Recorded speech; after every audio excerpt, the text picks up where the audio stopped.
제가 고등학교 1학년이 되고 처음 반을 배정받은 후에 있었던 일입니다. 담임 선생님과 학급 친구들이 다 모인 가운데 급훈을 정하는 시간이었습니다.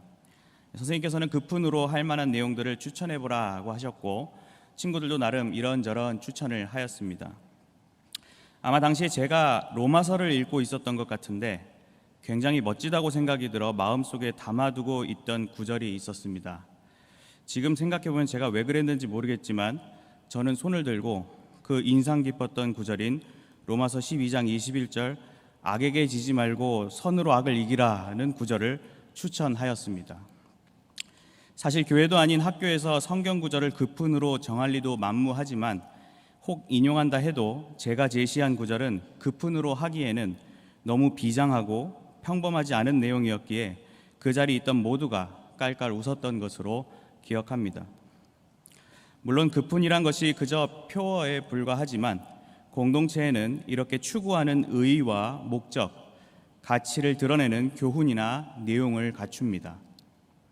그것을 구체적으로 정리해 놓은 백서를 제작하기도 하고 또 이를 숙지시키기 위해 군대의 정훈 교육처럼 집체 교육을 실시하기도 합니다. 그런데 만약 공동체의 분위기, 목적 등과 맞지 않는 내용을 슬로건이나 핵심 요소로 삼는다면 조금 전 이야기에서 저의 제안을 모두가 이상하게 생각했던 것처럼 공동체가 어색해지거나 제 기능을 발휘하기 어려워집니다. 당연하게도 진리를 사수하고 전하는 사명을 받은 우리에게도 주님께서 삼아주신 한 공동체로서 가져야 할 가치와 이념 등 본질적인 사항들이 있습니다. 그것을 성경이라고도 할 수 있을 것이고 또는 신앙이라고도 표현할 수도 있을 것입니다. 이러한 모든 내용들을 총체적으로 또 구체적으로 정리한 것을 신학이라고 부를 수 있습니다. 성경과 교회의 역사가 신학의 역사라 해도 과언이 아닐 만큼 신학은 우리 기독교 신앙의 중요한 동력이라 할 수 있습니다. 바른 신학을 무너뜨리려는 여러 도전과 위협 속에서도 그 역사는 멈추지 않았고 지금 우리에게 아름답고 자랑스러운 유산으로 주어졌습니다. 특히 하나님께서 현재와 미래를 살아갈 우리에게 이것을 잘 감당하기 위해 제네바 신학대학원을 허락해 주셨습니다. 우리는 이 신학교 운동이 적극적이고 바람직하게 펼쳐지기 위해 바른 신학을 사수해야 할 이유와 목적을 분명하게 견지해야 할 것입니다. 이 시간에는 바울의 복음 사역 중 한 장면을 살펴보는 가운데 제네바 신학대학원을 통한 신학 운동을 펼쳐가는 우리가 바른 신학을 소유해야 하는 이유가 무엇인지 함께 상고해 보고자 합니다. 첫째로, 바른 신학은 교회 공동체를 굳건하게 만듭니다. 다 함께 본문 18절에서 23절까지 봉독하겠습니다. 바울은 더 여러 날 머물다가 형제들과 작별하고 배 타고 수리아로 떠나갈새 브리스길라와 아굴라도 함께 하더라.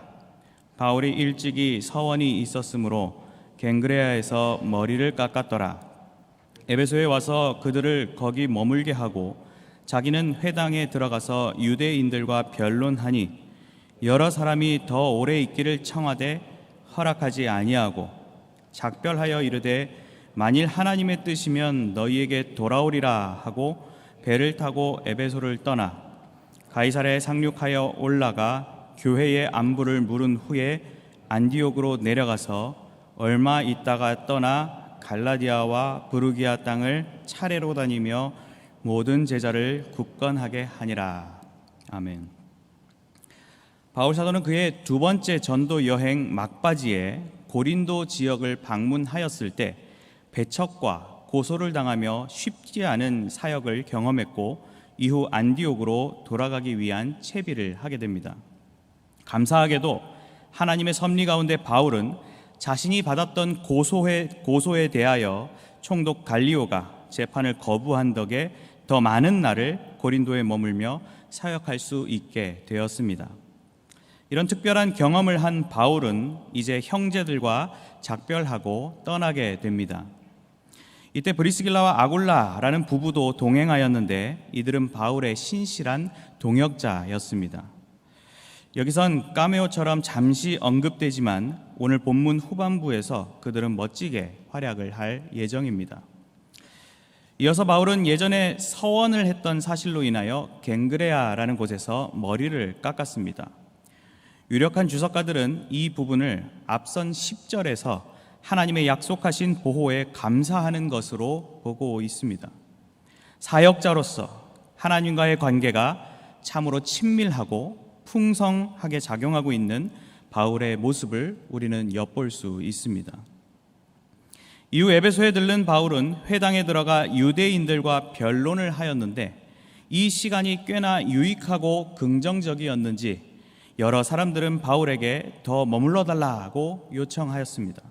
하지만 바울은 거절을 하는데 이는 그가 안디옥으로 가기 전에 사역한 교회를 가보려는 계획 속 바다 항로의 일정상 시간이 넉넉지 않기도 했고 혹 앞서 서원과 관련한 일정상의 부담이 있었을지도 모르겠습니다.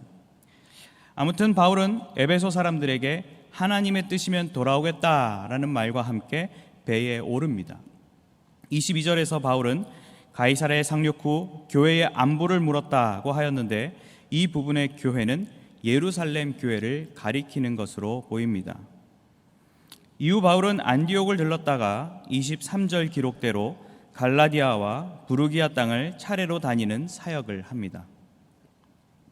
그리고 그 사역으로 인하여 모든 제자를 굳건하게 하는 결실까지 맺게 되었습니다. 이렇게 복음을 전했던 교회를 돌아보고 제자들의 마음을 굳게 하는 그런 형태의 사역은 바울의 1차 전도 여행 후 2차 여행을 시작할 때의 장면과 흡사합니다. 즉 바울에게 있어 주의 믿는 제자들을 돌보는 일, 곧 양육은 그의 사역에 있어 큰 기둥 중 하나였던 것입니다. 그렇기 때문에 바울은 에베소 교회를 위해 잘 훈련받은 동역자 브리스길라와 아굴라를 남겨두고 떠났고 나중에는 믿음의 아들 디모데를 보내 목회하게 하는 등 목양을 위한 최선의 노력과 관심을 보였습니다. 특히 디모데를 에베소에 머물도록 한 것은 디모데전서 1장에 어떤 사람들을 명하여 다른 교훈을 가르치지 말며 신화와 끝없는 족보에 몰두하지 말게 하려 함이라고 했던 그 고백에서 바울의 마음을 엿볼 수 있습니다. 또한 에베소서 서두에 바울이 예수 안에 신실한 자들에게 편지한다고 밝힌 바와 같이 바울은 다른 교훈이 아닌 예수 안에 있는 신실한 사람들이 되기를 소망하였습니다. 에베소는 아데미 우상 숭배의 본거지로서 복음을 전하기 어려운 지역이었지만 바울은 바른 진리의 말씀을 전하였고 그 외에도 복음을 전했던 여러 지역의 교회를 차례로 돌아보는 가운데 제자들의 성숙을 이끌어내는 사역을 이어갔던 것입니다. 그것이 단순한 조직으로 끝나는 것이 아닌 내실 있고 성장하는 교회를 읽어가기를 추구하는 바울의 목회관이자 교회관이었습니다. 한편 21절에서 바울이 에베소 사람들과 작별할 때 하나님의 뜻이면 돌아오겠다고 하였는데 놀랍게도 이 말은 정말 하나님의 뜻이었고 결국 바울은 곧 이어진 3차 전도 여행에 에베소를 다시 방문하게 됩니다. 그리고 이 에베소는 바울이 3차 전도 사역을 감당하는 데 있어 중심기지와 같은 역할로 귀하게 쓰임받기도 합니다.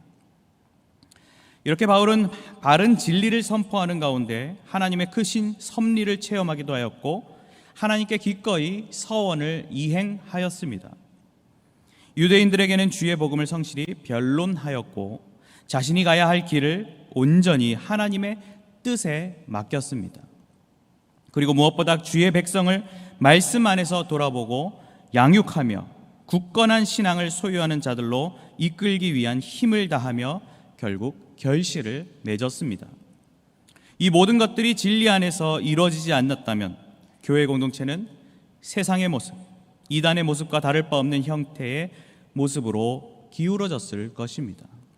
아마도 바른 진리의 교훈을 고대하던 성도들에게 바울의 관심과 방문은 늘 기대되고 떠나보내기 아쉬운 마음이 들지 않았을까 생각을 해봅니다.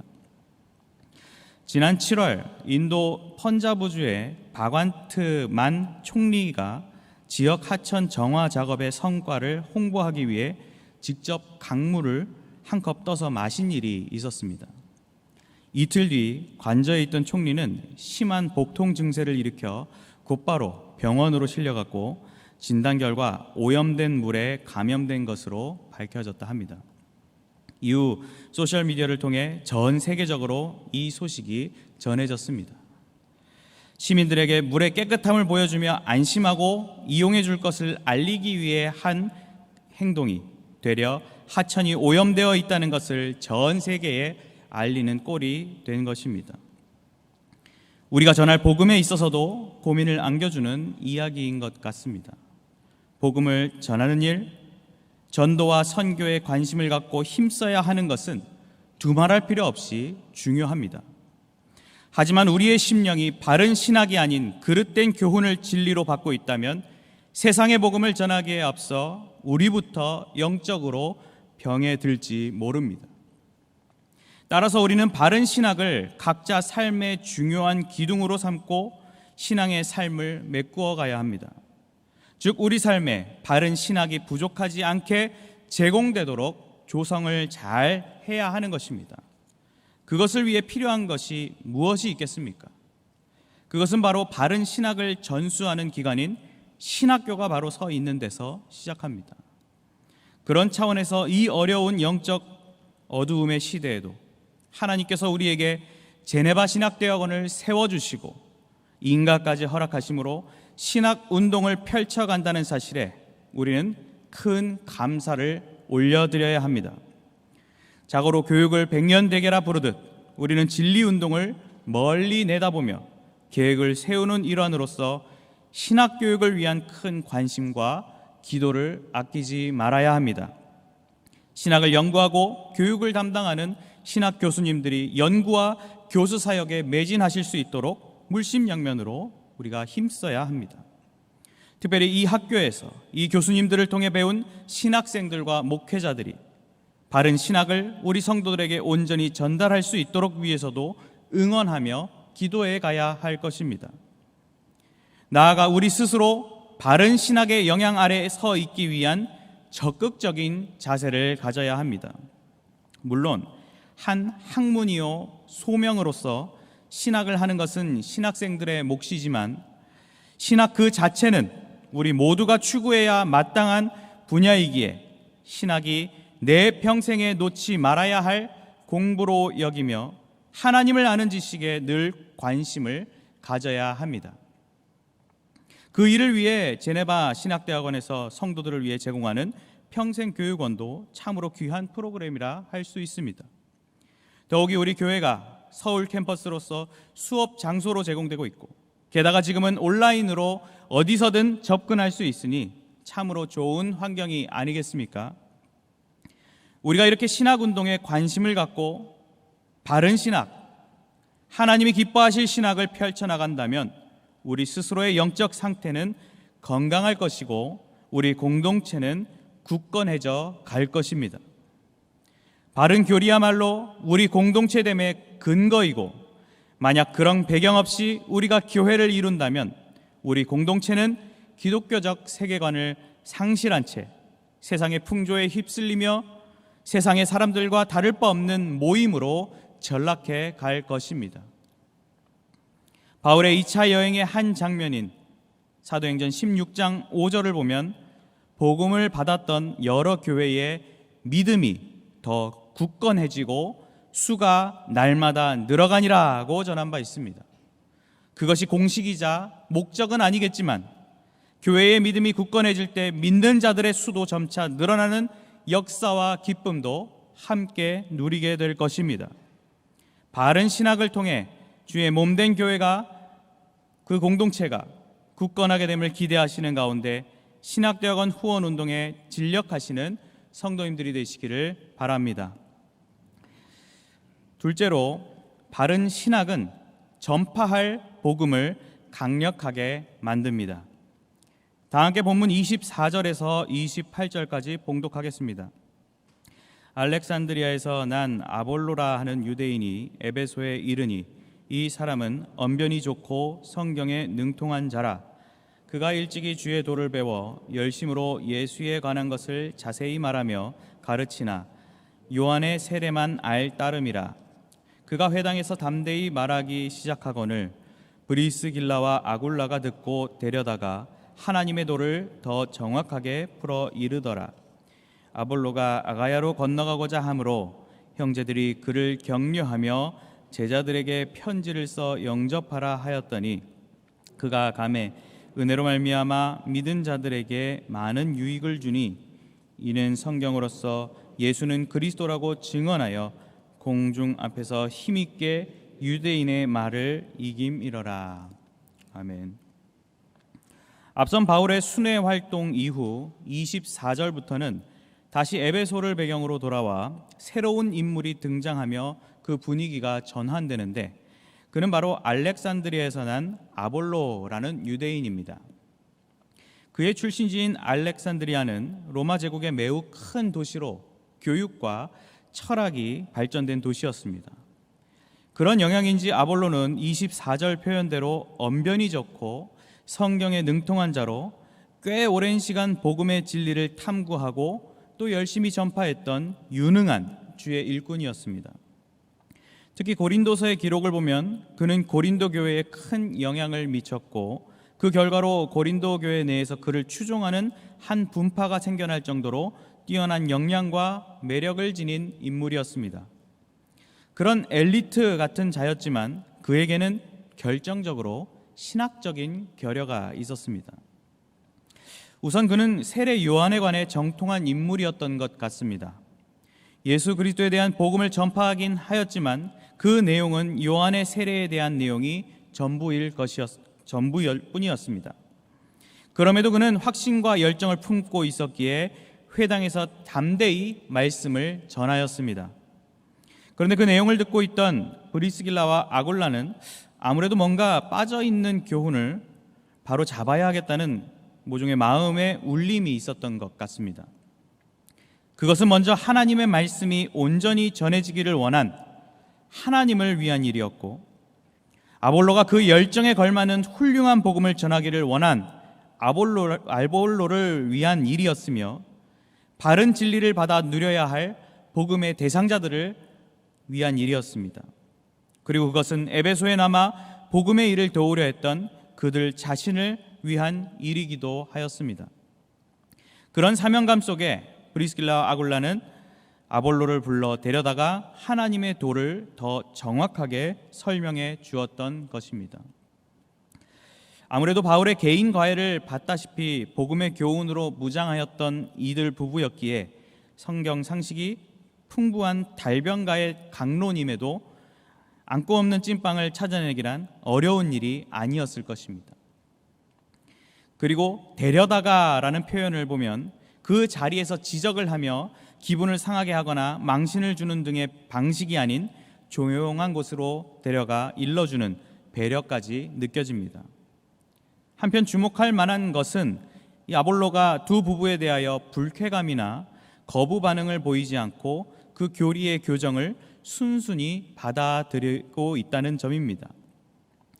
브리스길라가 귀족 출신일 것이란 추정도 있긴 하지만 사실 본문 상황 직전까지 이 두 부부는 천막 만드는 일을 하며 바울을 도왔던 자들이었습니다. 어쩌면 외부에서 작업을 많이 하여 피부가 많이 탔을 수도 있고 손이 꽤나 거칠었을지도 모릅니다.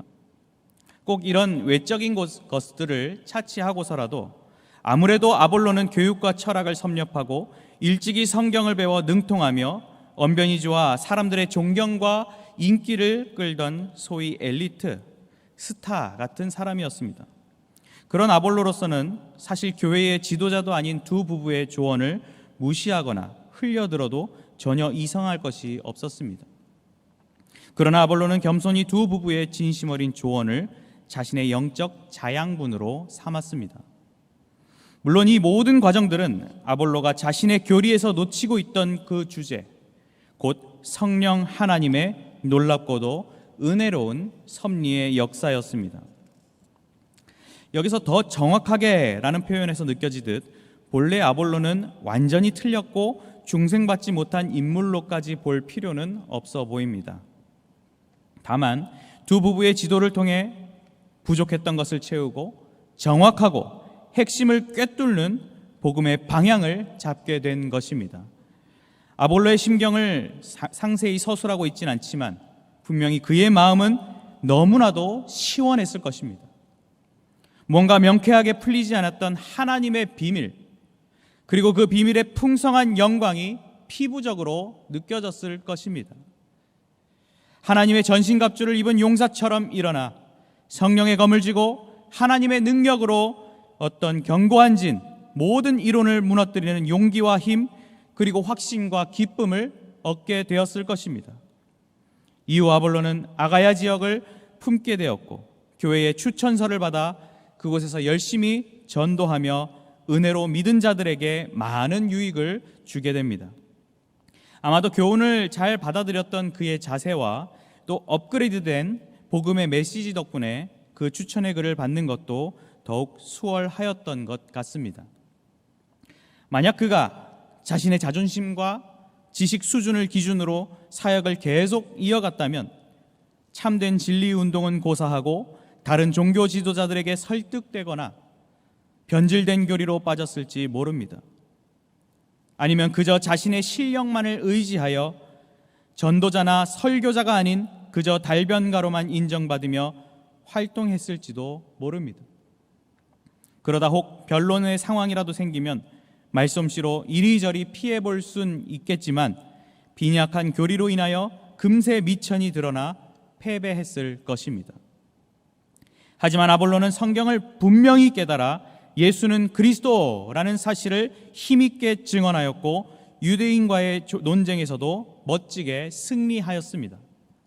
이렇게 아볼로를 통해 나타나는 복음의 중요한 또 다른 기능이 바로 전도이며 바른 진리를 소유하는 것만이 복음을 전하는 우리 삶의 가장 강력한 무기가 됨을 반드시 기억해야 합니다.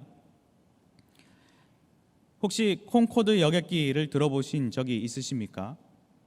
미국과 소련이 우주기술을 선점하던 1960년대 영국과 프랑스는 당시 약 10억 달러를 투자하여 세계 최초의 초음속 여객기인 콩코드를 합작하여 개발하였습니다.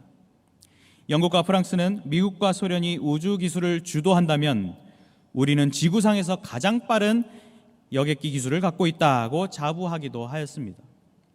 그런데 이 비행기는 몸체가 좁아 수용할 수 있는 인원이 제한적이었고 또 연료 소모도 심하여 탑승 비용이 비쌀 수밖에 없었습니다.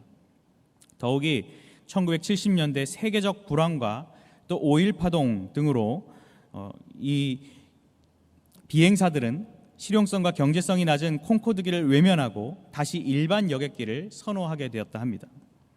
이 한편 영국과 프랑스는 자존심 또는 성공에 대한 집착 등으로 끝까지 이 콩코드기를 고수하였으나 2000년에 콩코드기 폭발 사고로 탑승자 전원이 사망한 사건이 발생하고 결국 적자 끝에 2003년 운항을 중단하며 역사의 뒤안길로 사라지게 되었습니다. 이 일 이후 이 같은 잘못된 판단을 인정하지 않고 정당화하면서 밀고 나가는 행동을 가리켜 콩코드 오류라는 용어로 부른다고 합니다. 우리가 하나님의 존재와 능력을 어렴풋이나마 그려본다면 신학의 완성 단계란 존재할 수 없음을 금세 깨닫게 됩니다. 그렇게 언제나 자기 자신을 깎아낸다는 심정으로 자신의 연약과 오류 등 부족하고 죄인됨을 자각하는 가운데 신학적인 고민을 멈추지 말아야 합니다. 목회자들이 빠지기 쉬운 위험 중 하나가 신학교 3년 시절로 신학 공부를 마감짓고 더 이상 신학적 열정을 가지지 않는 경우를 꼽을 수 있습니다. 하지만 죄된 세상은 날마다 변화하고 다양한 전략과 형태로 우리 신자들의 삶과 그 영혼을 넘어뜨리려 한다는 것을 볼 때면 결코 그냥 있어서는 안 될 일입니다.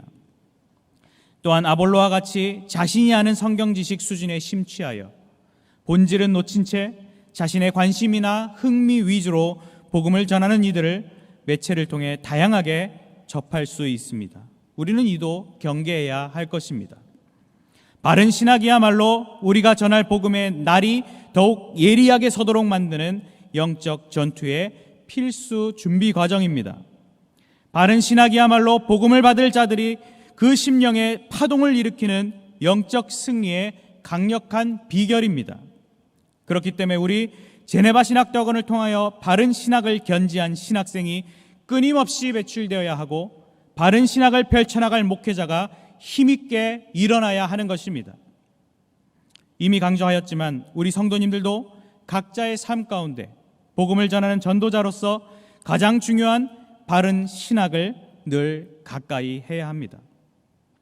내 입술을 통해 읊어지는 복음의 내용들이 혹시 하나님의 의도를 벗어나지 않았는지, 내 기분과 상식 안에서만 확신하고 만족하고 있는 것은 아닌지, 아니면 내 입술에 복음은커녕 입에 담기 부끄러운 것들로 채우며 살고 있는 것은 아닌지 우리는 늘 되돌아봐야 할 것입니다. 내실을 다져가면서 스스로 만족하고 끝날 것이 아니라 마치 맛집을 발견하면 설레어 소개하듯, 특가 소식을 신속히 전달해 주듯 복음의 좋은 것들을 전해 가시기 바랍니다. 바른 신학을 통해 주님께서 명하신 복음 전파의 사명이 강력해지는 것을 기대하시는 가운데 우리 신학대학원 운동, 후원 운동에 진력하시는 성도님들이 되시길 바랍니다. 사랑하는 성도 여러분, 최근 강서구라는 지역 이름이 삽입된 모 의료인 연합단체에서 우리 교회에 묵직한 우편물 하나를 보내와서 제가 확인한 일이 있었습니다. 그것을 열어보니 이 홍보물 묶음과 공문이 들어 있었는데 시민 건강 광자를 개설한다는, 또 그것을 홍보해 달라는 내용이었습니다. 그런데 그 제목이 노자, 예수, 부처님의 더 좋은 다이어트라는 제목이었습니다. 자세한 것은 나와 있지 않지만 이 먹는 식단에 관한 주제였고, 이 예수라는 항목에는 오병이어가 적혀 있었습니다. 아마도 오병이어의 영적인 교훈이 아닌 이 메뉴 구성에 대한 분석일 것이라 생각됩니다. 이렇게 꼭 이단 사이비 교회가 아니고서라도 우리 주변에는 성경의 본질을 흐리는 가운데 잡하게 접목시키며 단정짓는 사례가 참으로 많이 있습니다. 이런 풍조 속에 살고 있는 우리는 나 자신과 내가 속한 공동체가 굳건히 잘 서 있기 위하여, 또 비진리와의 영적 전투에서 승리하기 위하여 바른 신학을 소유해야만 합니다. 이를 위해 신학대학원에서 신학생과 목회자들에게, 또 그것이 성도들에게 잘 전수되어야 함은 너무나도 당연한 사실입니다.